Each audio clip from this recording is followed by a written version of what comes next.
اور زبیر کو اس وقت اطلاع ہوئی جب لڑکیاں ویگنوں میں ٹھس ٹھسا کر بیٹھ گئیں اور اس کے ہم عمر لڑکے کشن رکھ کر پیچھے بیٹھ گئے۔ ڈرائیور کے ساتھ دو معزز آدمیوں کی مزید گنجائش تھی۔ زبیر بشیر ماموں کے ساتھ ٹینس کا دوسرا سیٹ کھیل رہا تھا۔ ایسے حلیے میں وہ کبھی بھی ان کے ساتھ جانے پر آمادہ نہ ہوتا۔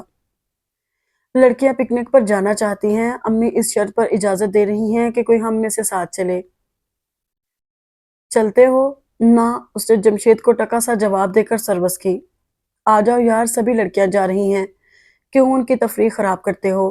اس فکرے کے کسی حصے پر وہ ٹھٹکا تھا اور ایک دم جانے پر آمادہ ہو گیا۔ وہ کپڑے بدل کر آیا اور سیدھا فرنٹ سیٹ پر جا بیٹھا۔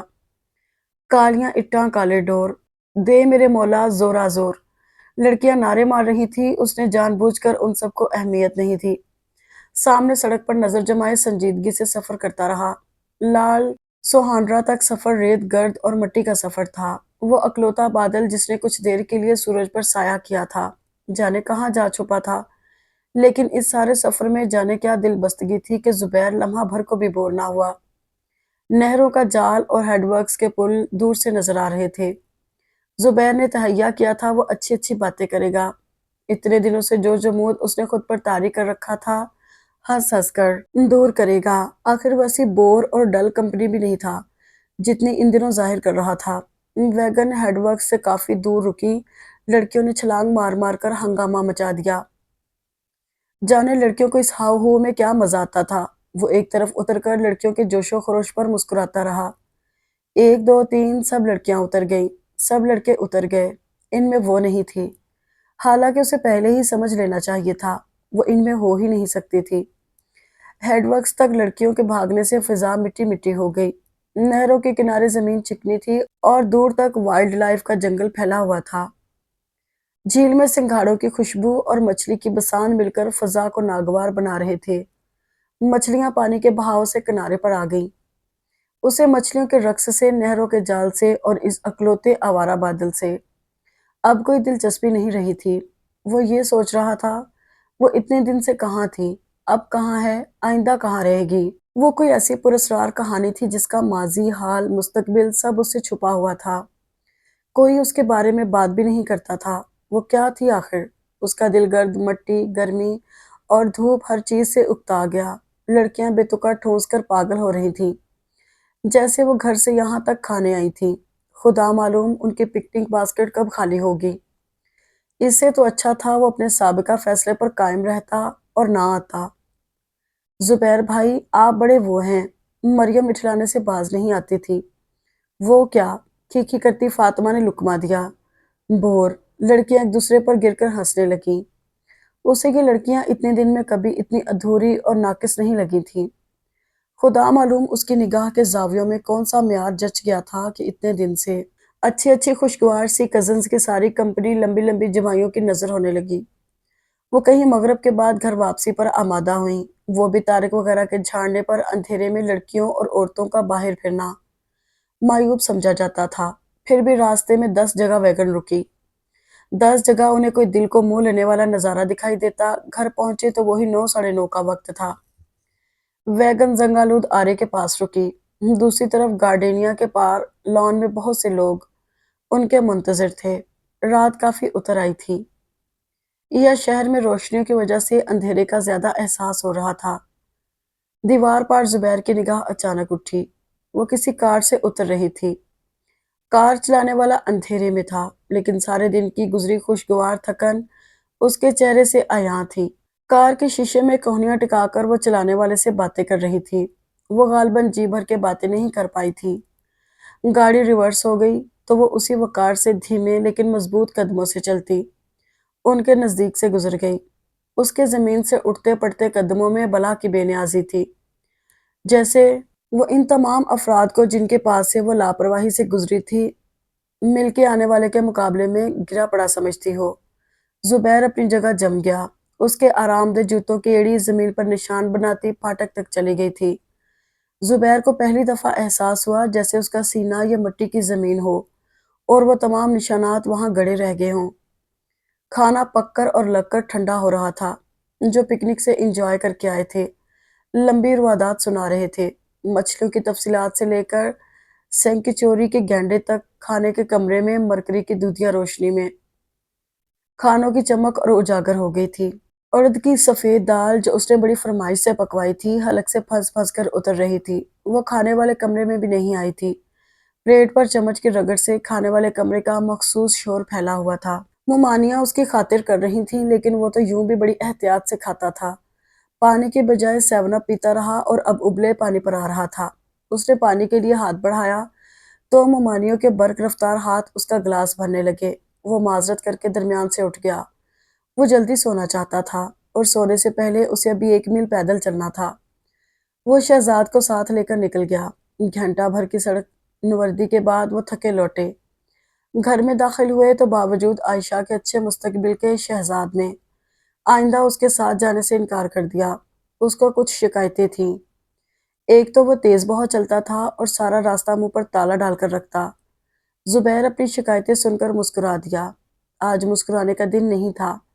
اس نے کبھی سوچا بھی نہیں تھا کہ کوئی شخص ایک دن گھر میں اتر کر اگلے دن اس کی مسکراہٹیں ہی خشک کر ڈالے گا۔ اپنے کمرے میں جاتے ہوئے سیڑھیوں کے موڑ پر اس کی ایک جھلک نظر آئی۔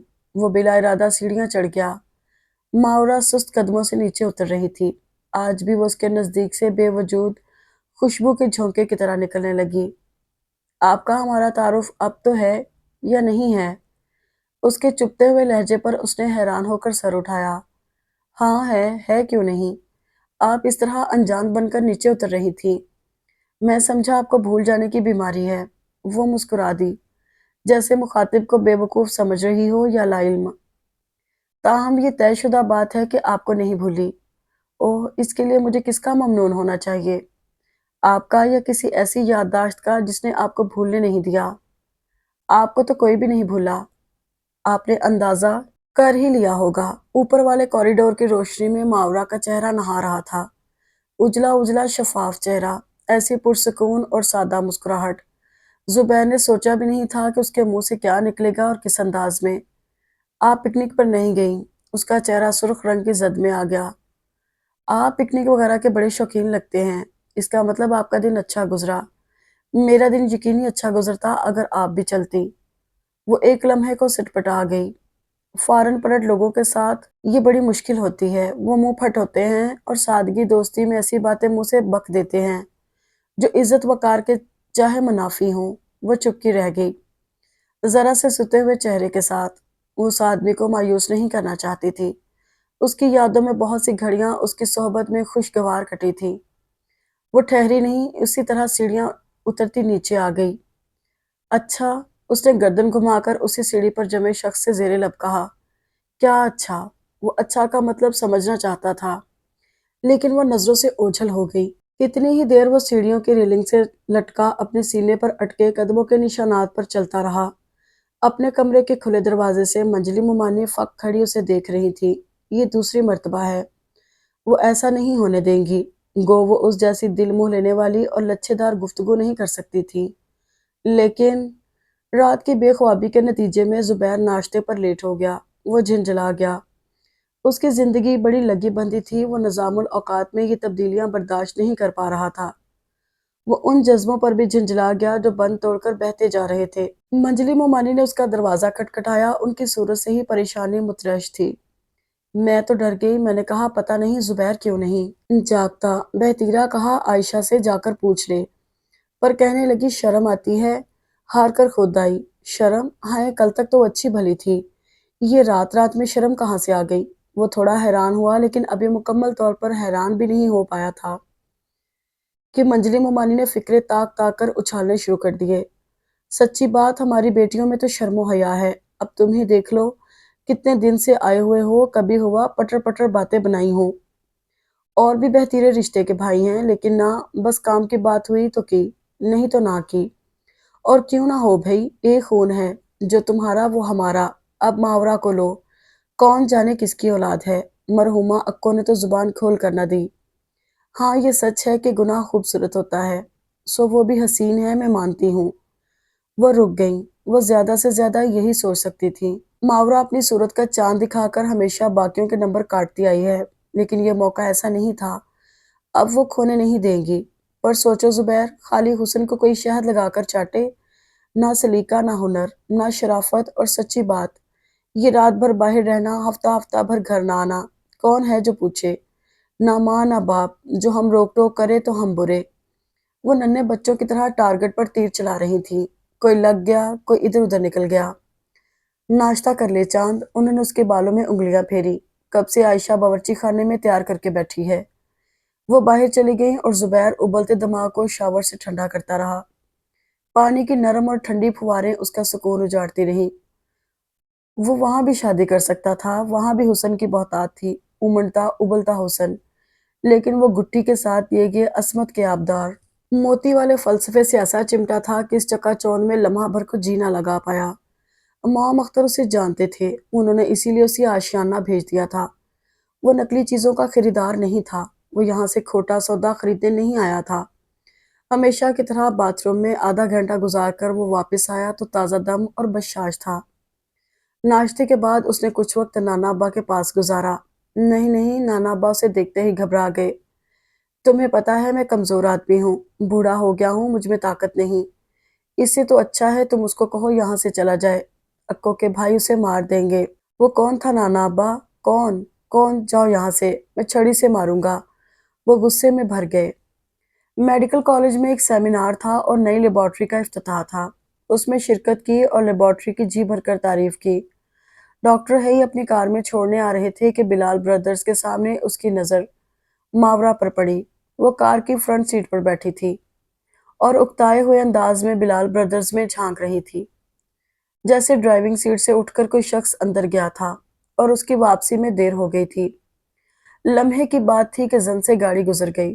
وہ قصے کہانیاں گھڑنے کا یا گھڑی گھڑائی کہانیوں پر یقین کرنے کا قائل نہ تھا، لیکن جو کچھ گزرا اس کی آنکھوں کے سامنے سے گزر رہا تھا۔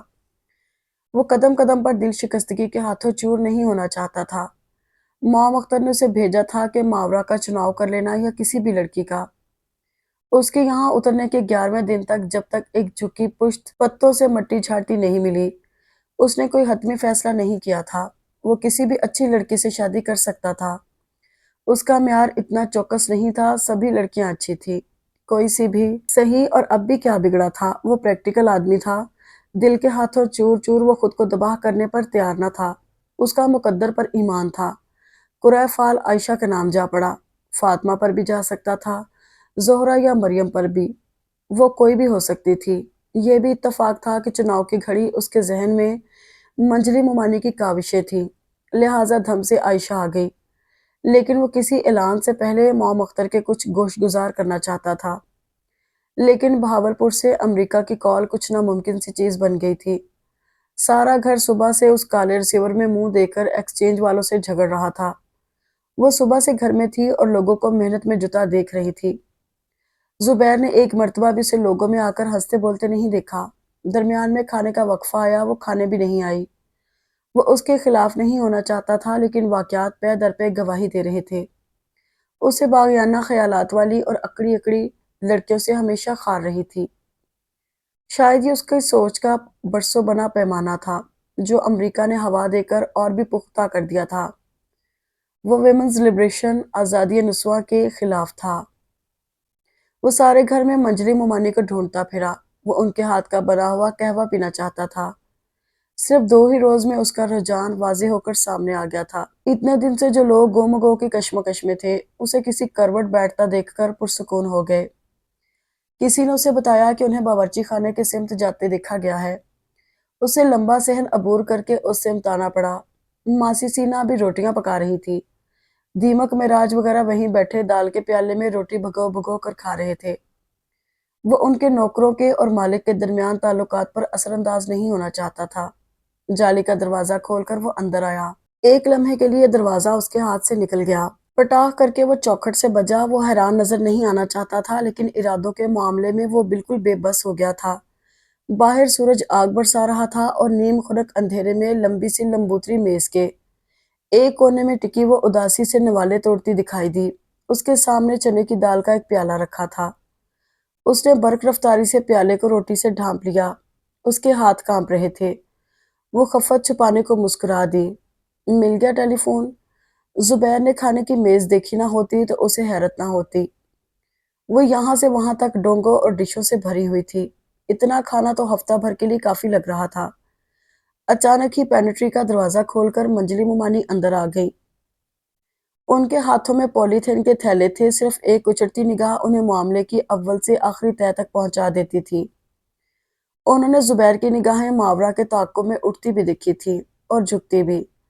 انہوں نے اسے اپنے پیچھے پیچھے بھی پھرتے دیکھا تھا، کسی فیصلہ کن ارادے کے بغیر۔ وہ اسے یوں گنوانا نہیں چاہتی تھی۔ ہاں جانو، تو اتنی دھوپ گرمی میں جو چل کر آیا ہے، مجھے بلوا لیا ہوتا۔ یہ سارے نمک حرام کس لیے روٹیاں کھا کر پل رہے ہیں؟ کسی سے کہا ہوتا۔ ایک لمحے کے لیے زبیر سبز چائے کے طلب بھول گیا تھا۔ اس کی نگاہ دو سفید ہاتھوں کی اوٹ میں چھپے سالن کو جھانک رہی تھی۔ منجلی مومانی نے مہلت نہیں دی، اسے کوہنی سے پکڑا اور دلار بھرے فکرے بولتی برآمدے کی 3-4 سیڑھیاں اتر گئی تھی۔ ماورا نے روٹی اور ہاتھوں کے چھجے سے پیالہ ہٹا لیا۔ وہ اب تک اس کے اچانک اندر آنے اور بغیر جواب دیے چلے جانے پر حیران سی تھی۔ منجلی مومانی گرم لوہے پر چوٹ مارنا جانتی تھی۔ لوہا ٹھنڈا ہو جاتا تو ہاتھ توڑنے کا فائدہ۔ بیٹا زبیر، وہ گھٹنوں کو ہاتھوں کا سہارا دے کر چارپائی پر جمتے ہوئے بولی، کتنے دن سے تم سے ایک بات کہنے کو سوچ رہی تھی۔ کسی دن تم کو فرصت ہو تو۔ میں بالکل فارغ ہوں۔ حالانکہ وہ تھوڑی دیر آرام کر کے سیمینار کے لیے لیکچر تیار کرنا چاہتا تھا۔ وہ دائیں بائیں دیکھنے لگی، جیسے بات کرنا بھی چاہتی ہوں اور چھپانا بھی۔ ہمارے حالات تم سے چھپے نہیں۔ کیا کہوں، خود بھی بیٹی والی ہوں، زبان کھولتے خوف آتا ہے۔ خدا کسی کا کیا کسی کے آگے نہ لائے۔ آکی نے جو کچھ کیا وہ بھائیوں کے منہ پر کالک مرنے کو تھوڑا تھا۔ اس پر ستم ڈھانے کے لیے ہمارے سر پر ماورا چھوڑ دی۔ آکی خالہ نے کیا کیا تھا؟ وہ گھر کے رازوں سے دور تھا۔ اے چھوڑو، گڑے مردے اکھاڑنے سے کیا حاصل؟ اور سچی بات، مردے کو تو جب یاد کرو اچھے انداز میں، تعریف سے، بخشش کر کے۔ میں تو ماورا کی بات کر رہی تھی۔ اکو 4 سال کا چھوڑ کر مری تھی، جب سے ماموں پال رہے ہیں کہ نہیں؟ اور ماموں کو یہ اجر دیا اس نے، جہاں 4 لوگوں میں بیٹھی اور لگی بدنام کرنے۔ سچی بات، ہمیں تو پتہ نہیں کہاں جاتی ہے کہاں سے آتی ہے۔ یہ تو نانا کے سر چڑھی ہوئی تھی، ڈھیل دے دے کر برباد کر دیا۔ ان کے اپنے حواس تو مختل ہو گئے، یہ بالکل ہی کھل گئیں۔ سچی بات، میں نے تو اپنے بیٹوں کو منع کر دیا ساتھ اٹھنے بیٹھنے سے، تہمت لگے تو وہ معصوم رگڑ میں آ جائیں گے۔ اب کھانا ہی دیکھ لو، ہمیشہ باہر کا ہی کھاتی ہیں، گھر کا پکا پسند نہیں۔ اب جو سب کھا چکے تو آئے گئے کو دکھانے کو مظلوم بن بیٹھی۔ میں تو بچا ہوا تمہارے سامنے ہی فریز کر کے آ رہی تھی، آدھی نات اتنی کہ ذرا گرم نہیں کر سکتی۔ بیٹھی ماسی سینا کی دال کھا رہی تھی اور اسی کے پیالے میں یہ سینا بھی انہیں کچھ زیادہ ہی سر چڑھا رہی ہے۔ بڑھاپے کا لحاظ نہ ہوتا تو نکال باہر کرتی۔ وہ ماموں اختر کا تربیت یافتہ تھا، وہ کسی پر الزام تراشی نہیں کرتے تھے۔ انہوں نے ہمیشہ اکو خالہ کا نام بڑے احترام سے لیا تھا۔ وہ منجلی مومانی کی لمبی چوڑی تقریر سے شبے میں پڑ گیا۔ اس نے تہیہ کر لیا، وہ اس کا تعاقب کرے گا اور حقیقت کا سراغ لگا کر ہی چین لے گا۔ وہ اتنی صورتیں دیکھ بیٹھا تھا، اب کسی صورت دھوکہ نہیں ہوتا تھا۔ اس کے انداز میں جس درجے کی بے نیازی اور وقار ہے، اور حسن کا روب گھن گرج سے برستا ہے، وہ منجلی مومانی کے بقول آوارہ لڑکیوں کا شیوا نہیں ہو سکتا۔ وہ گھر کے بارے میں کسی اور سے استفسار کرتا تو بیکار جاتا۔ یہ گھر کے کسی فرد کی ڈکٹیشن تھی۔ پھر سچائی کیا ہے، اور بطور خاص اسے راز کیوں رکھی جا رہی ہے؟ پہلے دن اس نے خاموشی سے اس کا جائزہ لیا۔ وہ باہر جانے کے لیے تیار ہو رہی تھی، اسے جلدی ضرور تھی، لیکن انداز میں بے توجہی تھی۔ وہ سادہ کپڑوں میں تھی، سادہ جوتوں کے ساتھ بالوں کو سمیٹ کر ایک بکل سے باندھ لیا تھا۔ وہ ابھی چوراہے تک بھی نہیں پہنچی تھی کہ زبیر کی گاڑی نے آ لیا۔ وہ فٹ پاتھ پر سکون سے جا رہی تھی، مسلسل ہارن سے ڈسٹرب ہو گئی۔ اوہ، واضح طور پر اسے اس کی موجودگی ناگوار گزری تھی۔ میں آپ کو ڈراپ کر دیتا ہوں۔ اس نے ڈٹائی کا مظاہرہ کرنے کا تہیہ کر لیا۔ وہ ہچکچائی۔ لاری اڈے تک جاؤں گی، آپ کسی رکشہ کے پاس روک دیجیے گا۔ وہ کچھ سوچتی ہوئی لگ رہی تھی اور اپنے اسی دھیمے پن میں بیٹھ کر پرس کا فیتہ مروڑنے لگی۔ اس نے گاڑی سٹارٹ کرنے سے پہلے ایک ایسی بھرپور نگاہ اس کی طرف پھینکی تھی کہ وہ لمحہ بھر کو خوفزدہ ہو گئی۔ وہ ہر روز ایک نئی نفرت سے روشناس ہوتی تھی۔ وہ نفرتوں سے ڈرتی نہیں تھی، وہ نئے کرب میں مبتلا تھی۔ بلدیہ کے دفتر تک کئی رکشہ والے پیڈلوں پر پیر ٹکائے خالی کھڑے اونگتے نظر آئے۔ اس نے یاد دہانی نہیں کرائی، وہ واضح طور پر اس کے سامنے بھی تھے، لیکن وہ تو بالکل چپ تھا۔ میونسپل کمیٹی سے وہ ہائی وے پر آ گیا۔ پاکستان میں گاڑی چلانا اس کے لیے کافی مشکل ہو رہا تھا، لیکن وہ بہت محتاط ثابت ہوا، زبان کے سلسلے میں بھی اور ڈرائیونگ کے سلسلے میں بھی۔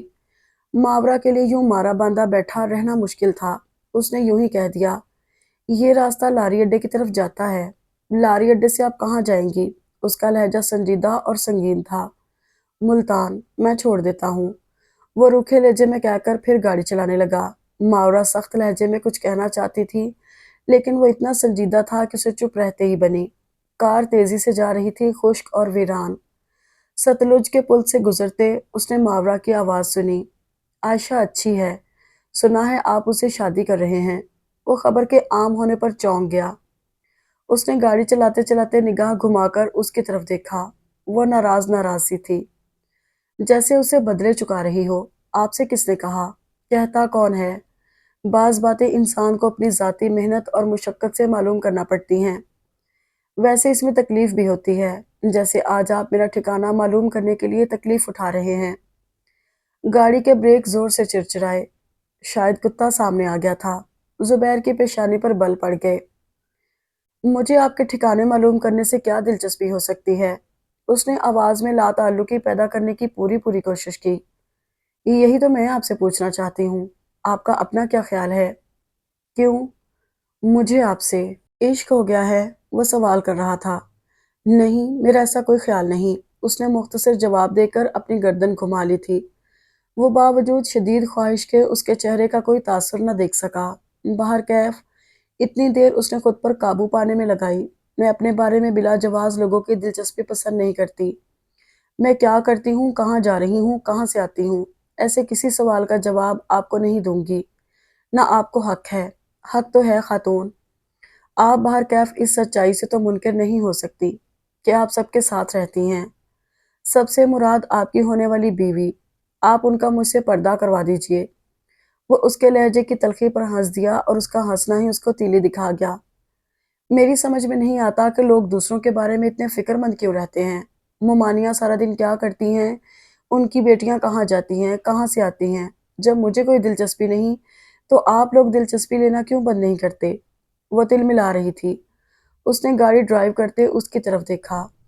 یہ بھی خوب رہی، لوگ ایک دوسرے کو محبتوں میں روکتے ٹوکتے ہیں، اگر وہ مجھے کہتے ہیں گرمی میں باہر نہ جاؤ تو میرے دشمن ہو گئے۔ آپ کا خیال ہے میں محبت اور نفرت میں تمیز نہیں کر سکتی؟ کر سکتی ہیں، وہ لاجواب ہو کر اس پہ سوال الٹا دیتا۔ اچھا بھی کر سکتی ہوں گی۔ آپ مجھے لوگوں میں بریکٹ نہ کیجئے، پہلے مجھے جان تو لیجئے۔ تیز لو اور گرمی کا جھونکا اندر آیا۔ وہ پسینے میں ڈوبا ہوا تھا اور گرمی کی شدت میں تپ رہا تھا، لیکن شدید خواہش کے باوجود وہ اسے کچھ پوچھنے کی جرات نہ کر سکا۔ گاڑی چمکتی ہوئی سیاہ سڑک پر اڑتی جا رہی تھی۔ آخری گھنٹے کا سفر محض ٹیشو پیپرز رگڑتے گزرا۔ بس ایک جگہ رک کر 7 اپ پی اور سفر جاری رکھا۔ ملتان کی حدود میں داخل ہو کر گاڑی دائیں بائیں مڑتی بوسن روڈ کے ایک گھر کے پاس رک گئی۔ پورچ میں وہی پرانے ماڈل کی فاکسی کھڑی تھی، اس کا وہی نمبر تھا، وہی رنگ۔ اسے بے پناہ مایوسی نے آن گھیرا۔ یہ کون لوگ ہیں؟ ان کے گھر اترتے ہی وہ کتنی بدل گئی تھی۔ حشاش بشاش چہرہ، آنکھوں میں شگفتگی کے رنگ۔ وہ ایک ٹک اس کی طرف دیکھتا رہ گیا۔ وہ تلخ سی گستاخ باتوں والی لڑکی اس نے ہائی وے پر پھینک دی تھی۔ آپ اتریے، ہم آپ کو کولڈ کافی پلواتے ہیں۔ ہم؟ وہ اس کے ہم میں گردش کرتا رہا۔ اس دنیا میں آخر ایسا کون ہوگا جو اس کے ساتھ ہم کے مرتبے تک چلا جائے؟ اس نے کچھ کہے بغیر گاڑی ریورس کی۔ اسے واپس اسی ٹٹار گرمی اور لو کے بگولوں میں سفر کرنا تھا۔ ماورا رات کو واپس پہنچی تو گھر کی پہلی خبر یہ تھی کہ زبیر کو لو لگ گئی، اسے بخار ہو گیا تھا اور قے ہو رہی تھی۔ اس نے کھڑکی سے جھانکا، وہ چادر اوڑھے پڑا تھا، اسے ڈرپ لگی ہوئی تھی اور ایک مجمع اس کے گرد جمع تھا۔ وہ چپ چاپ ہٹ گئی۔ دوسری مرتبہ دیکھا تو وہ جاگ رہا تھا، لوگوں کا رش بھی کم تھا اور وہ مسکراتا ہوا باتیں کر رہا تھا۔ تیسری مرتبہ جھانک کر دیکھا تو گو رات آدھی سے زیادہ گزر چکی تھی، لیکن وہ تنہا تھا۔ وہ چپ چاپ اس کے پاس جا کھڑی ہوئی، پشیمان، افسردہ، مایوس۔ اس نے آنکھیں جھکا رکھی تھیں۔ وہ اسے اس وقت آتا دیکھ کر حیران رہ گیا تھا۔ وہ اپنی تمام تر خودداری تج کر آئی تھی، شرمندہ شرمندہ۔ وہ اس کے نزدیک جھک کر بیٹھتے ہوئے بولی، میں آج جس کے گھر گئی تھی وہ میری بچپن کی سہیلی کا گھر ہے۔ پہلے یہ لوگ یہیں رہتے تھے، اب ملتان چلے گئے ہیں۔ میں ملتان کے ایک روزنامے میں لیڈی رپورٹر ہوں۔ میں اپنی روزی خود کماتی ہوں، میں کسی کا احسان لینا نہیں چاہتی، عام طور پر بس سے آ جاتی ہوں، دیر ہو جائے تو سنبل کا چھوٹا بھائی مجھے چھوڑ آتا ہے۔ وہ ایک سانس میں بولی تھی، بول چکی تب بھی اس کی پٹی کے پاس سر جھکائے بیٹھی رہ گئی۔ میں شرمندہ ہوں، میں سوچ بھی نہیں سکتی تھی میری ضد کی وجہ سے۔ اس کی آواز بھرا گئی، زبیر کی حیرت کا طلسم ٹوٹ گیا۔ اس نے ڈرپ والا ہاتھ اوپر اٹھایا اور اس کے کانپتے ہاتھ پر ٹکا دیا۔ ماورا، ماورا، تمہارے اس احساس جرم نے مجھے خرید لیا ہے۔ وہ سیدھی ہوئی اور اپنا ہاتھ کھسکا کر جس تیزی سے آئی تھی اسی تیزی سے چلی گئی۔ صبح سے ڈاکٹر زبیر کے ہسپتال والے دوستوں کا تانتا بند گیا۔ گو لو کی شدت زیادہ نہیں تھی، لیکن مدافعت کی کمی کی وجہ سے اس نے اتنا اثر قبول کر لیا۔ وہ 3 دن 3 رات اے سی میں بند پڑا رہا۔ اس کا بخار تو صبح ہی ٹھیک ہو گیا تھا، لیکن احتیاط کے پیش نظر اسے باہر نکلنے کی اجازت نہیں تھی۔ نیم خوابیدی نیم بیداری میں اس کی پٹی پر جھکا ہوا سر خواب تھا یا وہمہ تھا، اس کے یقین میں دراڑیں ڈال رہا تھا۔ اگر اس نے بخار کی شدت میں خواب نہیں دیکھا تھا تو وہ دوبارہ کیوں نہیں آئی؟ کزنز سب سے پاورفل ایمپلیفائی پر انگلش کیسٹ سناتے رہے، سارا دن ٹی وی پر جیری اینڈ ٹائم سیریز دکھاتے انگلش کارٹون۔ اسے ان کی محبت پر شبہ نہیں تھا، لیکن وہ کھلونوں سے بہل نہیں رہا تھا۔ اسے یقین کی ضرورت تھی، اور یقین اس کا ختم ہو رہا تھا۔ وہ وہی تھی، اس کے شب و روز وہی تھے۔ شام پڑے آئی، الگ تھلگ کھاتی، الگ تھلگ اٹھتی بیٹھتی۔ 5 دن یا 6 دن کے بعد وہ بوسن روڈ کے گھر کے پورچ میں کھڑا تھا۔ وہ کسی کو نہیں جانتا تھا، لیکن لو کے اگلے دورے کا رسک نہیں چاہتا تھا۔ اس نے جھجکتے ہوئے قدم اٹھائے اور بیل دبا ہی دی۔ اب جو ہو سو ہو، وہ کفن تو باندھ ہی آیا تھا۔ دروازہ کھولنے والی لڑکی نے استجابی انداز میں جھانکا، جی فرمائیے۔ وہ مجھے ماورا بی بی کا پتہ کرنا تھا۔ وہ جھجکا، ماورا؟ حیرت سے اس کی پیشانی شکن آلود ہو گئی۔ آپ ماورا کو؟ اوہ، تب آپ ڈاکٹر زبیر ہوں گے۔ اس کے چہرے سے سارے توہمات دور ہو گئے، سارے شکن صاف ہو گئے۔ زبیر سنجیدہ مزاج تھا، دل میں خوشگوار دھڑکنیں اور ان کے اضافے کے بارے میں اس کا کوئی تجربہ نہیں تھا، لیکن اپنے غائبانہ تعارف پر یہ دھڑکتے رنگ ایک لمحے کے لیے اس کے چہرے پر پھیل گئے۔ ارے آپ تو باقاعدہ بلش کر رہے ہیں۔ وہ بلا سبب ہنس رہی تھی۔ وہ اس وقت تو آفس ہوتی ہیں، ہاں 1 بجے لنچ پر آئیں گی اگر آپ انتظار کر لیں۔ 1 بجے؟ میرا خیال ہے میں چلتا ہوں۔ وہ گھبرانے لگا۔ یہاں تک بھی وہ بغیر کسی پروگرام کے پہنچ گیا تھا، اور ماورا جیسی لڑکی کا کوئی بھروسہ بھی نہیں جو اچھی بھلی عزت خاک میں ملا دے۔ وہ پلٹنے والا تھا کہ اس کے ارادوں کو خاک میں ملانے۔ اس کی امی آ گئیں اور اس کے ابو اور اس کا چھوٹا بھائی۔ وہ یوں ہی گھبرایا ہوا تھا، ورنہ اس کے انداز پر کسی کو شبہ نہیں تھا۔ ابا کسی ٹیکسٹائل مل میں لیگل ایڈوائزر تھے، امی ماورا اور سنبل کی دوستی کی خیر خواہ تھیں۔ چھوٹا بھائی بوسن روڈ کالج میں پڑھ رہا تھا۔ وہ ان سب سے ہر موضوع پر بات کر چکنے کے باوجود 1 بجانے سے قاصر تھا۔ ابا لنچ بریک میں آئے تھے، جلدی چلے گئے۔ بھائی کو دوست بلا کر لے گیا۔ وہ خواتین میں گھرا خود کو اکھڑا اکھڑا سا محسوس کر رہا تھا۔ سنبل ہنسمکھ تھی۔ وہ جب بھی میدان صاف دیکھتی، موقع محل کے حساب سے ایک شعر سنا جاتی۔ آپ کی ماورا سے ملاقات ہوگی نا، تو سب سے پہلے ایک شعر سنائیے گا۔ تھیٹر دیکھا ہے کبھی؟ ایک ہاتھ دل پر، ایک آسمان پر، ایک گھٹنا سیدھا، ایک زمین پر ٹیک کر، سمجھ آئی؟ امی کمرے میں آتی تو سنجیدہ ہو جاتی، پھر کہتی، اچھا آپ گائیے گا، میرے دل کو بھایا ہے ایک اخبار والا۔ نہیں تو یہ بھی مناسب رہے گا، تو میرا ہیرو ہے تو میرا۔ نہیں یہ رہنے دیں، یہ زیادہ گھٹیا ہو جائے گا، وہ پہلے والا ٹھیک ہے۔ وہ اس نٹکھٹ لڑکی سے بوکھلا گیا تھا۔ یہ پہلے ملاقاتی تھے جنہوں نے امریکہ جانے کے لیے اس کی مدد طلب نہیں کی۔ خالص گھریلو ماحول جسے وہ بہاولپور کی گلیوں میں کھوایا تھا، یہاں وافر تھا۔ سنبل کی امی، جنہیں وہ کوشش کے باوجود آنٹی نہ کہہ سکا، ٹماٹر اور کریلے وہیں لے آئی تھی۔ اسے مزے مزے کی باتیں کرتی اور کریلے چھیلتی جا رہی تھی۔ انہوں نے باتوں باتوں میں اس کی پسند اگلوا لی تھی۔ وہ قیمہ بھرے کریلے اور سادہ آلو گوشت کھانا چاہتا تھا۔ میٹھے میں سے فرنی اچھی لگتی تھی، لیکن کسی ماہوار تنخواہ پانے والے باورچی کی نہیں، کسی پیار بھرے ممتا کے ہاتھوں کی۔ انہوں نے سنبل کو بھی باورچی خانے میں روک رکھا تھا۔ وہ دودھ میں چاول ڈال کر چمچ چلا رہی تھی۔ ان کے گھر کی سادہ سی بیٹھک سے باورچی خانے کا منظر صاف نظر آ رہا تھا۔ خالہ لپک جھپک کام کر رہی تھی، پھر وہ اس کے پاس آ کر کچھ کہتی، کبھی اخبار رسالہ تھما دیتی۔ سنبل آتی تو کشن گود میں رکھ کر اپنی سہیلی کی تعریف میں زمین و آسمان کے کلابے ملانے لگتی۔ وہ جناب کسی کا احسان نہیں لیتی، خود کماتی ہے، خود نہ کمائے تو گھر والے اسے دھکے دے کر نکال دیں۔ زبیر بھائی، یہ آپ کے گھر والے اس قدر ذلیل کیوں ہیں؟ یہ تو ماورا کا حوصلہ ہے جو انہیں برداشت کرتی ہے۔ میں ہوتی تو اس گھر میں ایک دن نہ رہتی، حالانکہ اسے کوئی محتاجی بھی نہیں، اتنی تو قابل ہے۔ ابھی پچھلے دنوں اسلام آباد میں جو جرنلسٹوں کا کنونشن ہوا تھا نا 10 روزہ، اس میں بھی اس نے شرکت کی تھی۔ جناب وہ بہت بڑی آدمی ہے، آپ لوگ انسان ناشناس ہیں، اس کی قدر نہیں کرتے۔ بڑی زبان چلتی ہے سنبل، خالہ ناراض ہو کر آواز دیتی۔ میں نے تم سے کہا تھا فرنے میں مسلسل چمچ چلانا ہے، 1 منٹ کے لیے نہیں چھوڑنا۔ سنبل دوڑتی ہوئی باورچی خانے میں گئی تو وہ میکانکی انداز میں چلتا اس کے پیچھے برآمدے میں آیا۔ برآمدے سے باورچی خانے، وہ یہاں وی آئی پی نہیں تھا، یہاں کسی کا مفاد اس سے وابستہ نہیں تھا، کسی کو اسے محبتوں کے اظہار کے لیے پاپڑ نہیں بیلنے پڑے۔ وہ باورچی خانے سے اندر داخل ہوا تو ایک چوکی اس کی نظر کر دی گئی۔ وہ پتلون کے پائنچے اٹھا کر وہیں بیٹھ گیا۔ خالہ دہی میں ڈالنے کے لیے پکوڑیاں تل رہی تھیں۔ وہ پلیٹ سے پکوڑیاں اٹھا اٹھا کر کھاتا جا رہا تھا اور سوں سوں کرتا جا رہا تھا۔ سنبل نے یک ٹھنڈا گلاس اس کے سامنے رکھ دیا۔ وہ ہنس ہنس کر دوہری ہو رہی تھی۔ ماورا اندر داخل ہوئی اور ساکن کھڑی رہ گئی۔ وہ یہاں کا برسوں پرانا باسی لگ رہا تھا، جیسے ایک مدت پردیس میں لگا کر آج ہی گھر لوٹا ہو۔ زبیر کا گلاس منہ کو لگا رہ گیا۔ وہ کتنی دیر سے اس صورتحال کو ٹالنے کی کوشش کر رہا تھا۔ ماورا خفیف ہو گئی، چہرے پر بکھر آنے والے بالوں کو سمیٹتی وہ دوسری چوکی کو گھسیٹ کر آ بیٹھی۔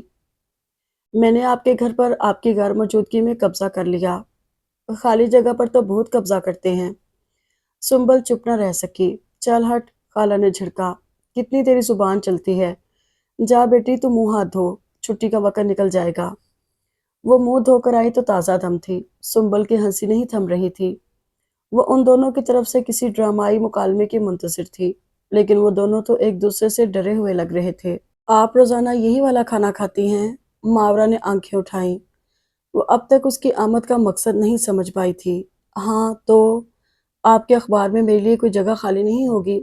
خالہ خوشی سے ہنسنے لگیں۔ ان کی محنت رائیگاں نہیں گئی تھی، وہ ان کے ہاتھ کا پکا بڑی رغبت سے کھا رہا تھا۔ لیکن ماورا جھمپی جھمپی سی تھی۔ وہ لنچ ٹائم گزار کر اٹھنے لگی تو وہ بھی کھڑا ہو گیا۔ آپ کو آفس چھوڑ آؤں؟ باہر گرمی ہے۔ وہ مسکرایا۔ اتنے احساس کا بہت شکریہ، لیکن میں ٹھنڈی کار میں سفر کروں گا، آفس یہاں سے پیدل کا راستہ ہے۔ وہ چپ ہو گئی۔ میں روزانہ اسی طرح آنے جانے کی عادی ہوں۔ سنبل گرم قہوے کی 2 پیالیاں سجا لائی۔ آپ نے وہ تمام مکالمے بول دیے نا جو میں نے سکھائے تھے؟ سنبل، ماورا نے بزرگ بننے کی ناکام کوشش کی۔ سنبل ہنس ہنس کر اس کے وار کند کر رہی تھی۔ وہ اپنی قہوے کی پیالی رکھنے باورچی خانے میں گیا تو ماورا جا چکی تھی۔ اس کو سنبل کے ساتھ سانپ سیڑھی کھیلنے پر بھی کوئی اعتراض نہ تھا۔ خالہ نے دوپٹے کی گول گول اینڈ ویسی بنائی اور تکیہ کی جگہ رکھ کر وہیں قالین پر سو گئیں۔ یہی بیٹھک تھی، یہی نشستگاہ، یہی مہمان خانہ اور یہی پرسکون خانہ تھا۔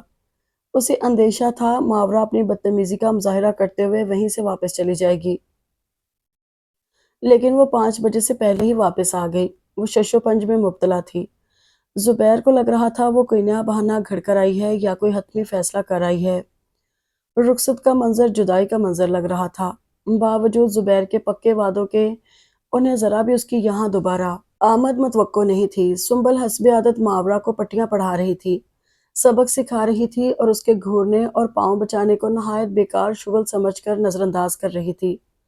مظفر گڑھ تک وہ نہایت خاموشی سے ڈرائیو کرتا رہا۔ ماورا خاموش رہ کر اس کے عزائم کو ہوا نہیں دینا چاہتی تھی۔ اس نے کئی مرتبہ مخاطب کرنا چاہا، لیکن زبیر بڑے اہتمام سے کار چلا رہا تھا۔ اس کی توجہ ساری کی ساری ہارن پر تھی۔ آپ نے کہا تھا آپ کی گاڑی ٹھنڈی ہے۔ ایک موقع پر وہ فکرہ انڈیلنے میں کامیاب ہو گئی۔ میرا مطلب تھا آپ بیٹھیں گی تو گاڑی میں خود بخود برف جم جائے گی۔ اور آپ کا کیا خیال ہے؟ آپ کا آج کا کھیل اچھا تھا؟ مجھے تو بہت اچھا لگا۔ وہ سڑک کی سیدھ میں آنکھیں جمائے بظاہر دھیان سے ڈرائیو کر رہا تھا، لیکن وہ جانتا تھا کہ وہ اسے کٹہرے میں کھڑا کر کے جرح کیے بغیر نہیں مانے گی۔ کیا آپ کو احساس ہے عائشہ اور اس کی والدہ آپ کے اس فعل سے کیا مطلب نکالیں گی؟ وہ بڑی بڑی آنکھوں کی تپش سے اسے ڈرانے لگی۔ اس نے ایک اچٹتی نظر اس کی کھلی آنکھوں پر ڈالی۔ میں چاہتا ہوں پہلے آپ تو کوئی مطلب نکال لیں۔ آپ غلط گھر پر دستک دے رہے ہیں، آپ کو مایوسی ہوگی۔ اس کا مطلب یہ نہیں کہ گھر غلط ہے، اس کا مطلب ہے گھر والے سو رہے ہیں۔ وہ مسکرایا، معنی خیز انداز میں۔ میں انہیں بیدار کرنا چاہتا ہوں۔ آپ کے پاس وقت بہت تھوڑا ہے۔ آپ اصحاب کہف سے ہیں۔ وہ اسی کی طرح کج بحث ثابت ہو رہا تھا۔ وہ گود میں رکھے ہاتھوں پر غور کرنے لگی۔ ان لکیروں پر بھروسہ نہ کریں۔ لکیریں جدوجہد سے نئی بھی بن جاتی ہیں۔ وہ آج ہر بات اس تعارے میں کر رہا تھا۔ کیا نئی لکیریں ماضی بھی بدل دیتی ہیں؟ ارے، اس نے سڑک کے کنارے گاڑی روک لی۔ یہ ماضی کا کیا وہم ہے آپ کو؟ بے فکر رہیے، مجھے اپنی ذات سے کوئی وہم نہیں۔ میرا مطلب ہے میرا ماضی آپ کے سو کالڈ معیار پر پورا نہیں اترے گا۔ آپ نے تو صرف میرے حال کی چھان بین کی ہے۔ میں آپ کی چھان بین کے لیے آپ کے پیچھے نہیں پھر رہا، صرف آپ کے ساتھ کے لیے ترس رہا ہوں۔ دوسری بات بھی غلط۔ جن لوگوں کو اپنی ذات پر بھروسہ نہیں ہوتا وہی دوسروں پر بد اعتمادی کا اظہار کرتے ہیں۔ میں اتنی ہی کمزور شخصیت ہوں، آپ میرا پیچھا چھوڑ دیجئے۔ اس نے بحث کے خاتمے پر ہتھیار ڈال دیے اور کئی مرتبہ اس کے بھڑکا دینے والے سوالوں کے باوجود جواب دینے پر آمادہ نہ ہوئی۔ وہ ہیٹ سٹروک کے اگلے حملے سے بچنے کے لیے بیڈ روم میں چھپ گیا۔ کہاں چلے گئے تھے؟ دھوپ میں کیوں نکلے تھے؟ اس قسم کے کئی سوالوں کے جواب اسے دینے نہیں پڑے۔ ناشتے سے ذرا پہلے اس نے صبح صبح اسے کچن میں جا لیا۔ آپ میرے ساتھ جانا پسند کریں گی یا میں بعد میں ملتان پہنچوں؟ وہ آگ بگولا ہو گئی۔ وہ اس سے اس انداز میں بات کر رہا تھا جیسے وہ مدتوں سے چوری چھپے مل رہے ہوں۔ میں اس ڈھب کی زندگی نہیں گزار سکتی۔ اس کا یہ مطلب آج مجھے استعفیٰ دے آنا چاہیے۔ اس نے حلق میں رنجش کے گولے روک کر کہا۔ یہ تو اور بھی اچھی بات ہے۔ اس کا مطلب ہے آپ میرے ساتھ چلنے پر آمادہ ہیں۔ ملتان؟ نہیں، امریکہ۔ وہ اس کے مذاق کو سہ نہ سکی۔ آپ بہت سی باتیں سمجھ نہیں سکتے، ازراہ کرم۔ میری زندگی عذاب نہ کیجیے۔ کیا سمجھاؤں آپ کو کہ مجھ پہ رحم کھائیے، میں رحم کے قابل ہوں۔ وہ منجلی مومانی نے باورچی خانے میں قدم رکھا اور فک رہ گئی۔ وہ صرف لفظوں پر غور کر رہی تھی، نہ انداز نہ لہجے۔ ان کی آنکھوں سے نکلتے شرارے ماورا کو بھی محفوظ نہ رکھ سکے۔ لیکن زبیر انجان تھا۔ ماورا کے عدلتے بدلتے رنگوں سے خط اٹھاتے وہ سارے کام چھوڑ کر بڑی دلچسپی سے اسے دیکھ رہا تھا۔ اس نے اپنے پیچھے دروازہ کھلنے کی آواز سنی، نہ واپس بند ہونے کی۔ نہ وہ ماورا کے سہم جانے سے فکر مند تھا۔ وہ ماورا کے جانے کے بعد روزمرہ کی مصروفیات میں لگ گیا۔ عائشہ اس کے لیے تھائی سوپ تیار کر رہی تھی۔ آگ، گرمی اور چولہا، یہ اس کے بس کا روگ نہیں تھا۔ لیکن مومانی نے اسے آج اسکول جانے سے روک دیا۔ آج دوپہر کو منجلی مومانی کی طرف سے زبیر کی پارٹی تھی۔ انہوں نے دعوت شاندار بنانے کے لیے ایڑی چوٹی کا زور لگا دیا تھا۔ چھوٹی مومانی اور ان کے مابین ایک خاموش سمجھوتا ہوا تھا۔ چھوٹی مومانی کی رابعہ کو ان کے بھائی نے انہی دنوں مانگا تھا۔ وہ مڈل ایسٹ کی کسی انگلش فرم میں انجینئر تھا۔ انہیں زبیر کی پرواہ نہیں تھی۔ وہ کہتی تھیں عائشہ بھی میری بیٹی ہے، اس کا مستقبل بھی مجھے ہی ٹھکانے لگانا ہے۔ بڑی مومانی کو ویسے ہی زیادہ دلچسپی نہیں تھی۔ مریم کی شادی جمشید سے طے تھی، فاطمہ کا رجحان ادریس کی طرف تھا۔ رہ گئی زہرہ تو خدا اس کی بھی کوئی سبیل پیدا کرے گا۔ رسی کے ایک سرے پر وہ سب تھیں اور دوسرا سرا ہوا میں جھول رہا تھا۔ ماورا چاہتی تو اس کا ایک جھٹکا سب کو منہ کے بل گرا دیتا، لیکن وہ خود منہ کے بل گری آپ اپنا تلاش کرتی پھر رہی تھی۔ سینہ، دیمک وغیرہ باورچی خانے میں جتے ہوئے تھے۔ آج سارا گھر چولہوں کے آس پاس نظر آ رہا تھا۔ مومانی رزق کی مار دینا چاہتی تھی۔ کھانے کی میز پر وہ خود کو ہمیشہ اجنبی سا محسوس کرتا تھا۔ ٹھنڈی ٹھنڈی ٹیوب کی کھلی روشنی، یہاں سے وہاں تک سجی ہوئی میز، سرکہ اور سویا ساس کی مخصوص مہک، سبزیوں کا رنگ برنگا انداز، مختلف سوپ اسے یہاں بیٹھے وہاں کی یاد دلا رہے تھے۔ یہ لونا عائشہ نے بنایا، یہ چکھر دیکھو، یہ ٹیسٹ کرو۔ وہ ڈونگوں ڈشوں کی یلغار سے بکھلا گیا۔ وہ اتنا نابلد نہیں تھا، وہ نمک حرام کرنا نہیں چاہتا تھا۔ اسے گفتگو شروع کرنے کے لیے کسی مناسب جملے کا انتظار تھا، اور بڑی مومانی سے صبر نہ ہوا۔ انہوں نے مٹر اور گاجر سے سجے ہوئے سفید چاولوں کا ڈونگا بھر کر اس کی پلیٹ میں ڈالتے ہوئے کہہ ہی دیا، کیوں بھئی میاں زبیر، اب تو تمہاری چھٹیاں ختم ہونے والی ہیں، پھر کب آؤ گے؟ بار بار آنا جانا تو مشکل ہی ہوگا، ایسا کرو کوئی اچھی سی لڑکی دیکھ کر شادی کر لو۔ اس کا میکہ پاکستان میں ہوگا تو تمہیں خود دوڑا دوڑا کر لائے گی۔ اب اختر میاں کو دیکھ لو، ان کا پاکستان میں کوئی ہوتا تو کیا نہ آتے؟ وہ گلا کھنکانے لگا۔ مشکل گھڑی سر پر آ گئی تھی۔ ہاں، مام اختر نے تو شادی کی ہی نہیں، لیکن مجھے تو کرنی ہے۔ وہ گڑبڑا کر چپ ہو گیا۔ اچانک میز پر سناٹا چھا گیا تھا۔ لوگوں نے اپنے کانٹے پلیٹوں پر روک لیے تھے، ہر کوئی اسے دیکھ رہا تھا۔ وہ اب کیا بولے گا؟ کیمرے نے جیسے اسے فوکس کر کے روک دیا تھا۔ تو پھر کر لو نا، دیر کاہے کی؟ سچی بات، ہم تو تمہاری شادی پر اس عمر میں بھی ناچنے کو تیار ہیں۔ طویل سناٹے میں بڑی ممانی کی آواز سوچی سمجھی دھیمی دھیمی گونج رہی تھی۔ اس عمر میں؟ عمر کو کیا ہوا آپ کی؟ پھر کس سے کر رہے ہو شادی؟ ممانی موقع گنوائے بغیر بولی تھی۔ وہ ایک لمحہ چپ رہا۔ بتاؤ بھئی، میں ماورا سے شادی کرنا چاہتا ہوں۔ بہت سا شور ایک ساتھ بلند ہوا۔ کانٹے چمچے ہاتھ سے چھوٹ کر چھناکے سے پلیٹ میں گرے۔ عائشہ نے شرمانے کا ارادہ ملتوی کر دیا۔ لوگ ایک ساتھ بولنے لگے تھے، اب کچھ نہیں رہ گیا تھا۔ منجلی ممانی آج کا بجٹ انگلیوں پر گرنے لگی۔ صرف بڑی ممانی اپنے حواسوں میں تھی۔ ہاں ہاں، کیوں نہیں، ماورا ہمیں اتنی ہی عزیز ہے جتنی رابعہ، زہرہ وغیرہ۔ لیکن تم ایک بات سے لا علم ہو، تمہیں شاید اختر نے بھی لا علم رکھا ہوگا کہ ماورا کسی ان بیاہی ماں کی بیٹی ہے۔ ہم نے کوئی احساس نہیں دلایا، کوئی فرق نہیں رکھا، لیکن آنکھیں بھی تو بند نہیں کی جا سکتی۔ اکو ان دنوں کوئٹہ میں جاب کر رہی تھی اور واپس آئی تو 3 ماہ کی ماورا ساتھ تھی۔ اکو سے تو بابا دنیا پوچھ پوچھ کر تھک گئی کہ کس سے مانگ کر لائی ہو، لیکن اس نے زبان نہیں کھولی۔ اللہ بخشے، اس قدر لکانے چھپانے کی کیا ضرورت تھی؟ اب وہ ہماری تو کچھ نہیں نا۔ زبیر دونوں ہاتھوں کی انگلیاں پھنسائے خاموش بیٹھا تھا۔ بڑی ممانی ضرب کاری لگتے دیکھ کر بات بڑھانے لگی۔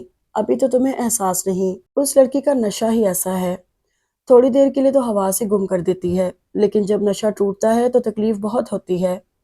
چلو اگر فرض کیا ہم تھوڑی دیر کے لیے ماں باپ کو بھلا بھی دیں، تو بھی تم ماورا کے بارے میں کچھ نہیں جانتے۔ وہ کچھ ایسی ہی سی ہے۔ ضدی تو وہ بچپن سے تھی، اب تو بالکل ہاتھوں سے نکل گئی۔ تمہیں شاید پتہ نہیں، وہ صبح کو نکلتی ہے تو رات پڑے داخل ہوتی ہے، کبھی آتی ہی نہیں اور کبھی کبھی تو 10 10 دن نہیں آتی۔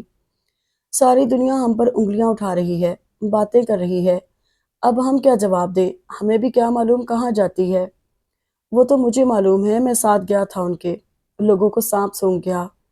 کتنی دیر کی نامعلوم خاموشی کے بعد چھوٹی ممانی نے آواز دی، دیمک، یہ برتن اٹھا لو اور قہوہ لے آؤ۔ بڑی ممانی ابھی مایوس نہیں ہوئی تھی۔ وہ سب درست ہے زبیر، لیکن تم ہماری بڑی پیاری نند کے اکلوتے لختے جگر ہو، صرف تم سے مرحومہ کی نسل چلنی ہے۔ اگر تم ہی آپ لوگ انہیں پسند نہیں کرتے؟ وہ بڑی سادگی سے پوچھ رہا تھا۔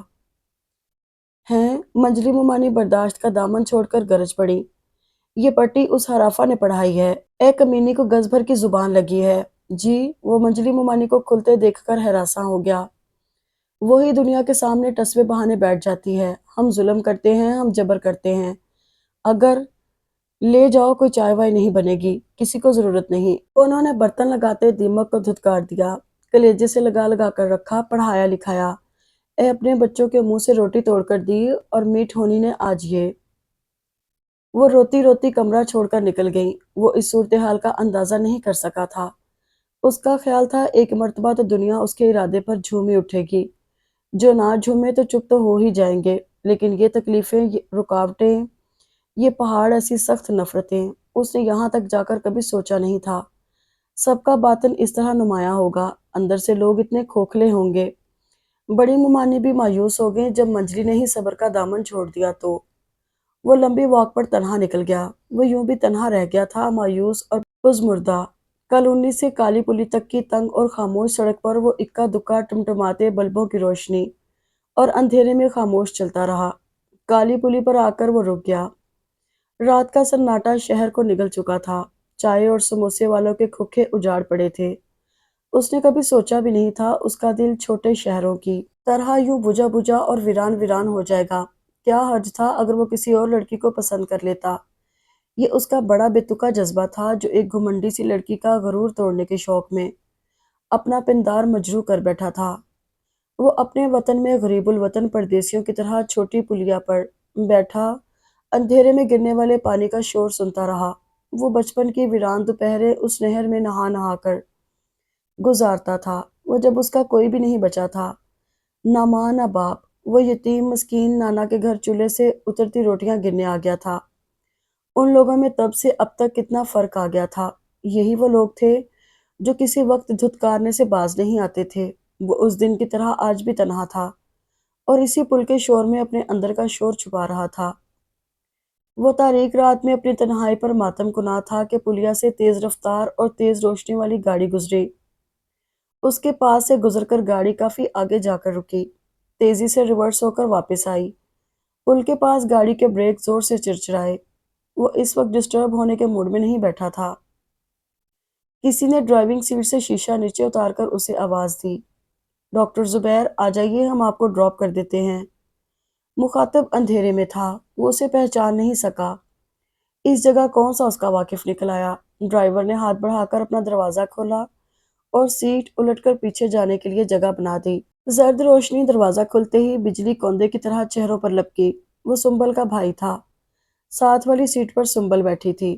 پچھلی اکیلی سیٹ کے ایک کونے میں ماورا دبکی ہوئی تھی، یا اسے دیکھ کر دبک گئی تھی، جیسے اڑتی ہوئی گرد بارش کے ایک چینٹے سے بیٹھ جائے۔ اس کا سارا غبار اس کھلے دروازے نے دھو دیا۔ وہ کبھی سوچ بھی نہیں سکتا تھا کوئی ایک چہرہ سینکڑوں چہروں کی شکنیں مٹا سکتا ہے۔ سنبل ہمیشہ کی طرح شوق تھی، زبیر بھائی ہمیشہ گانا آپ کو سکھاتی ہوں نا، آج سفر میں ماورا کو سکھاتی آئی ہوں۔ کون بھلا یہ لڑکا، ہائے اللہ کیسا ہے دیوانہ۔ سنبل بھائی کے تنبیہی انداز میں گھورنے پر وہ مصنوعی طور پر سہم گئی۔ وہ کھلے دروازے کی سیٹ میں سما گیا۔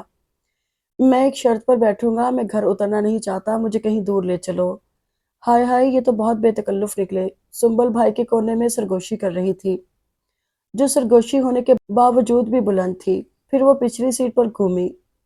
آپ افق کے پار تو نہیں جانا چاہتے؟ دور، بہت دور۔ زبیر اس کی سمت دیکھنا بھی نہیں چاہتا تھا، لیکن غیر ارادی طور پر اس کی نگاہ بھٹک گئی۔ آخر یہ کون لڑکی ہے جس نے اس کی زندگی اتنی آسانی سے تہس نہس کر دی، اور اب کھڑکی سے باہر بھاگتے مناظر کو ایسے غور سے دیکھ رہی تھی جیسے سب کچھ لوٹ کر لے جانے والا باہر کا آدمی ہو۔ ڈاکٹر صاحب یہاں نہ تو لمبی ڈرائیو کا ماحول، کسی برگر ایکسپریس میں بیٹھ کر آپ فاسٹ فوڈ کھا سکتے ہیں، ہاں یہ اسٹیڈیم ہے لمبی چہل قدمی کے لیے۔ وہ خاموشی سے گھاس پر چلتے رہے جو تازہ بھی تھی اور گھنی بھی۔ کوئی کھلاڑی اسکواش کی نیٹ پر پریکٹس کر رہا تھا، کہیں کوک پی جا رہی تھی۔ لمبے چوڑے اس خاموش اسٹیڈیم میں چاند کی روشنی کے علاوہ بیشتر جگہ اندھیرا ہی تھا۔ وہ کسی فیصلے پر پہنچنے کا منتظر 2 قدم بڑھا کر اس کے نزدیک آ گیا۔ مجھے آپ سے بات کرنی تھی۔ وہ بلا جھجک اس سے مخاطب ہوا۔ مجھ سے؟ جی فرمائیے۔ وہ ایسے چونکی جیسے ان کے درمیان ادھوری رہ جانے والی کوئی بات ہی نہ تھی۔ اب چلتے ہیں سنبل۔ سنبل کا بھائی شرمندہ ہونے لگا۔ کیوں گوگو؟ اور ایسی کون سی بات ہے جو آپ لوگوں کے سامنے نہیں کہہ سکتے؟ وہ سر اٹھائی استقامت سے دونوں سے مخاطب تھی، اور لوگوں کو اسی طرح شرمندہ سا چھوڑ کر وہ مڑ گئی۔ گوگو ماحول کو سلجھانا چاہتا تھا۔ اس نے چابی اس کی طرف اچھالی۔ آپ بیٹھے، ہم آتے ہیں زبیر بھائی۔ وہ سنجیدہ ہو گیا۔ یہ بہنیں بڑی جادوگر ہوتی ہیں، آدمی ان کے حصار سے نکل نہیں سکتا، لیکن میں ان کے حصار سے نکلنا چاہتا ہوں۔ آپ ماورا باجی کی باتوں پر نہ جائیے، آپ ان کا ماضی بھی نہ کنگھالیے۔ میرا مشورہ مانیے تو صرف ان سے بیاہ کر لیجئے۔ قسم سے زبیر بھائی، ماورا باجی سے زیادہ شاندار لڑکی آپ کی زندگی میں نہ آئی ہوگی۔ وہ اسے نصیحتیں کر رہا تھا جن پر چل کر وہ پہلے ہی پاؤں میں آبلے ڈال چکا تھا۔ اس نے گھاس پر پھولوں کی طرح ہلکورے لیتی لڑکی کی طرف دیکھا، لیکن وہ اپنے گمان میں تناور درخت تھی، کون اس کو جڑ سے اکھاڑ سکتا تھا۔ وہ خود بھی طاقتور تھا، اسے کسی کے ماضی سے کوئی دلچسپی نہیں تھی۔ وہ تو ایک طرح سے اپنے ماضی کو یاد کرنے آ گیا تھا، لیکن وہ اپنی طاقت کے زوم میں آخر کس کے پاؤں اکھاڑے، اور کس کے لیے؟ وہ جو ایک جگہ رک کر اس کی بات سننے کی روادار نہیں۔ گھر واپسی تک وہ زندگی گزارنے کے ڈھب سوچتا رہا۔ اس نے شدید رکاوٹوں، ہچکچاہٹوں اور اس کے جما دینے والے برف کے باوجود اسے کمیٹی کے چوک پر جا لیا۔ وہ ملتان کے لیے بس لینے جا رہی تھی۔ گاڑی سر پر رکتی دیکھ کر برہم ہو گئی۔ ناٹ اگین، دوبارہ نہیں۔ وہ 2 قدم پیچھے ہٹی۔ میں کل واپس جا رہا ہوں، آج آخری دنگل ہے، یا آپ نہیں یا میں نہیں۔ جب آپ واپس جا ہی رہے ہیں تو دنگل کے بغیر ہی چلے جائیں۔ اس نے ملتان جانے والی بس کو ہاتھ دیا۔ اس کا مطلب آپ خوفزدہ ہیں۔ اس نے بڑی کامیابی سے سرخ کپڑا دکھایا۔ کس سے؟ وہ تنک کر بولی۔ کلینر نعرے مارتا ان تک آیا۔ وہ روز کی سواری کو پہچانتا تھا، لیکن روز کی سواری بے دھیانی سے اس سرخ کپڑے سے اشتعال میں آ چکی تھی۔ کسی سے بھی ڈرپوک آدمی تو اپنے سائے سے بھی ڈرتا ہے۔ اس نے لاپرواہی سے سامنے سڑک پر نگاہ ڈالی۔ جو آپ کے امریکہ پلٹ ہونے پر آپ کے ناز نخرے نہیں اٹھاتا، وہ ڈرپوک ہے۔ وہ ڈرپوک ہی نہیں، کم عقل بھی ہے، جو دوسروں پر ناجائز بہتان باندھتا ہے۔ زبیر نے غیر محسوس طریقے پر دروازہ کھولا اور وہ بیٹھ گئی۔ آپ کو اپنی کس کس چیز پر غرور ہے؟ حسن پر، ذہانت پر، اپنے پروفیشن پر۔ وہ گاڑی ہائی وے کی سپیڈ پر نہیں چلا رہا تھا۔ وہ کچھ کہنے کے لیے غصے کے الفاظ تلاش کر رہی تھی، لیکن اس نے موقع نہیں دیا۔ یا اپنے ملتان کے عزیزوں پر؟ ہاں، ان پر تو میں بھی فخر کر سکتا ہوں، لیکن باقی چیزیں؟ یہ آپ کا حسن، یہ تو گھٹتی بڑھتی شے ہے بی بی۔ ذہانت، ہر روز دنیا میں پہلے سے زیادہ ذہین آدمی پیدا ہو رہے ہیں۔ ہر اگلی نسل پچھلی نسل سے زیادہ سمجھدار ہے۔ رہ گیا پروفیشن، تو میں آپ کے پروفیشن کے بارے میں زیادہ تو نہیں جانتا، لیکن یہ جانتا ہوں اس میں بڑے بڑے نامور پڑے ہیں۔ پھر آخر آپ کے بھیجے میں خناس کیا بھرا ہوا ہے؟ غرور کرنے کے لیے انسان کا اور بھی کوئی معیار ہوتا ہے۔ اچھا، اور آپ کا کیا پیمانہ ہے؟ میرا سارا کردار، میری زندگی۔ آپ شاید مجھ سے آخری سہارا چھیننا چاہتے ہیں۔ یہ آخری سہارا ہے، یہ بنیادی ضرور ہے، لیکن ابھی تو ساری زندگی سامنے ہے۔ مجھے بحث کرنے کا شوق نہیں۔ ہار جانے والے آخر میں یہی کہتے ہیں۔ چلیے، آپ یہ میڈل اپنے گلے میں لٹکا لیجئے، اس نے بیزاری سے چڑھتے ہوئے کہا۔ گستاخی نہ ہو جائے تو کہوں، میرا میڈل تو آپ ہی ہیں۔ آپ خواہ میرے پیچھے پڑ گئے ہیں۔ ہاں، اب آپ کے فکروں سے شکست کی بو آنے لگی ہے۔ یہ بڑا بودھا سا نفسیاتی حربہ ہے۔ چلیے، اب نفسیات کی مار دیجئے۔ خبردار، اب اگر کسی مشکل مضمون کا نام لے کر مجھے مروب کیا۔ پھر اس نے اچانک اپنا لہجہ بدل لیا۔ آپ سنبل سے مشورہ کیوں نہیں کرتی؟ میں اپنے معاملات میں خود مختار ہوں۔ چہ خوب، کیا خود مختاری ایسی ہوتی ہے؟ اماں سینا کے حصے کا بچا کچا کھانا، سارے خاندان کا عذاب، اور اپنی روزی کمانے کے باوجود سرے عام افشائے راز سے اس کی آواز پھٹ گئی۔ چپ رہیے، آپ کو ہمارے معاملات میں بولنے کا کوئی حق نہیں۔ آپ کے معاملات؟ نہ یہ لوگ آپ کے ہیں، نہ معاملات۔ یہ وہی لوگ ہیں، میں بھی انہیں پہچانتا ہوں۔ میں آپ سے مختلف نہیں۔ میں انہیں اب تک معاف نہیں کر سکا۔ کیا آپ اتنی آسانی سے معاف کر دیتی ہیں؟ شاید آپ کا ظرف بڑا ہو، لیکن حقیقت یہ ہے کہ یہاں آ کر گھر کا احساس ہونے کے بجائے زخم ہرے ہو گئے ہیں۔ انہوں نے میرا کچھ نقصان نہیں کیا، الٹا میں ہی ان کے نقصان کرتی آئی ہوں، اپنی پیدائش سے کل رات والے واقعے تک۔ حالانکہ اس میں میرا کوئی قصور نہیں۔ آپ نے تو میرا مشورہ بھی نہیں لیا۔ اچھا، اس نے گاڑی راستے کے گھنے درخت کے سائے میں روکتے ہوئے پوچھا۔ اب مشورہ کرتا ہوں آپ سے۔ آپ کیا مشورہ دیں گی؟ میرے راستے میں مت آئیے، اس نے بے ساختگی سے کہا۔ سبحان اللہ، کیا ہٹ درمی ہے۔ وہ راستے سے دھیان ہٹاتا مسکرایا۔ بہت پرانی بات نہیں ہے، جب امریکہ سے چلا تھا تو موم اختر نے تمہارا نام لیا تھا۔ اس وقت میں نے سوچا بھی نہیں تھا کہ یہ ایک ہی نام میرے لیے اتنا اہم ہو جائے گا، اور ان لوگوں کے لیے تم اتنی اہم کیوں نہیں؟ آخر یہ کیا دو رنگی ہے؟ کیوں ہے، آپ نہیں جانتے؟ اس کی آواز میں کڑواہٹ گھل رہی تھی۔ اس لیے کہ میرے ماں باپ کا کوئی اتا پتہ نہیں۔ کیا آپ کے نزدیک یہ قابل فخر بات ہے؟ اس نے بڑے نازک موضوع کو چھیڑا تھا، لیکن اس مضبوطی سے سر اٹھائے اور سامنے دیکھتے، جیسے اس کے نزدیک تو یہ بڑی قابل فخر بات رہی ہو۔ وہ بہت دیر موضوع الفاظ سوچتا رہا۔ بخشش کے بول اسے ناراض کر دیتے۔ وہ بھیک تو مانگ نہیں رہی تھی، وہ سرے سے انکار بھی نہیں کر سکتا تھا، اور وہ تھی کہ جم کر اس کی آنکھوں میں رد عمل پڑ رہی تھی۔ تمہارے جیسے لوگ کچھوے کی طرح ہوتے ہیں، ذرا سا خطرہ دیکھا اور سیڑھی اندر کر لی۔ دھوپ سے پگھل جانے والے اور بارش سے گھل جانے والے۔ میں واپس چلا جاؤں گا، لیکن جانے سے پہلے اپنے دل کی بھڑاس ضرور نکالوں گا۔ تم خود غرض ہو، حاسد ہو، خود پرست ہو۔ یہ خول تم نے اپنے اوپر اس لیے چڑھا رکھے ہیں کہ لوگ تمہارے اندر جھانکنے کی جرت نہ کریں۔ تم بزدل بھی ہو، تم خود کوئی قدم نہیں اٹھا سکتی، اور جواز بناتی ہو ان لوگوں کو جنہوں نے ساری عمر تمہیں کچھ نہیں دیا۔ تم اپنے آپ کو ان کی خدمت کے لیے وقف کیے ہو۔ یہ خود اذیت ہی ہے۔ جو لوگ زندگی میں جدوجہد سے بھاگتے ہیں، وہ اسی طرح ظالموں میں پناہ لیتے ہیں۔ اس طرح شرافت کا لیبل انہیں مظلوم بننے میں مدد دیتا ہے۔ وہ اچانک ہی پھوٹ پھوٹ کر رو پڑی۔ وہ ایک لمحے کے لیے سٹپٹا گیا۔ دونوں ہاتھوں سے چہرہ چھپائے وہ بلک بلک کر رو رہی تھی۔ وہ سوچ بھی نہیں سکتا تھا جسے اپنے طور پر وہ گھمنڈی مغرور لڑکی سمجھتا تھا، یوں ٹوٹ پھوٹ کر ریزہ ریزہ ہو جائے گی، ٹکڑے ٹکڑے، اس طرح کہ اس کے وجود کو سمیٹنا اس کے لیے مشکل ہو گیا۔ اس نے دونوں ہاتھوں سے چہرہ چھپا رکھا تھا اور سہارے کے لیے بڑھائے ہوئے زبیر کا بازو اپنی گردن سے نوچ نوچ کر پھینک رہی تھی۔ I am sorry, I am sorry.